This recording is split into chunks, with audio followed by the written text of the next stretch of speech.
എന്ന് പറഞ്ഞാൽ അത് ഭാഷയുടെ കാലം തൊട്ട് ഭാരതത്തിലെ ഗോമാതാവിനെ കുറിച്ച് ആദ്യമേ കൊണ്ടുവരും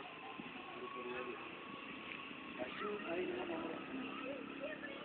മനുഷ്യരുടെ ആവശ്യങ്ങളെല്ലാം കഷ്ടകാലത്തിന് കാലം മാറിയതോടെ പശുവിനെ കൂടുതൽ തിന്നുന്ന ആസ്തിരികമായ ഭാവത്തിലേക്ക് പോയിട്ടുണ്ട്. ലളിതാസഹസ്രനാമം അതിന്റെ 605-ാമത്തെ മന്ത്രം ആ ഒരു സംസ്കാരം സൂക്ഷിക്കണം കൊടുത്താൽ. അതുപോലെ തന്നെ ഇന്ന് നമ്മുടെ ഗ്രാമങ്ങളൊക്കെ നാശമടഞ്ഞുകൊണ്ടിരിക്കുകയാണ്. ഈ അവസ്ഥയിൽ നിന്ന് അതിനെ മാറ്റിയെടുക്കാൻ വേണ്ടി ഭാരതം ഒട്ടാകെ ഗോഗ്രാമ മംഗളയാത്ര എന്ന് പറയുന്ന ഒരു വലിയ പരിപാടി കുരുക്ഷേത്രത്തിൽ നിന്ന് ആരംഭിക്കും.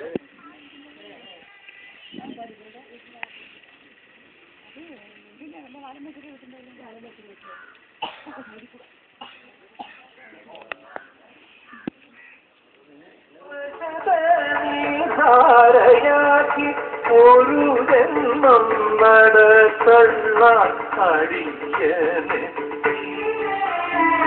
ഭസ്മമിട്ടൊരു മനമുണൂട്ടി അഹങ്കാരം മധ്യമാക്കം അലങ്കാരം ഭിക്ഷയാക്കം അഹങ്കാരം മധ്യമാ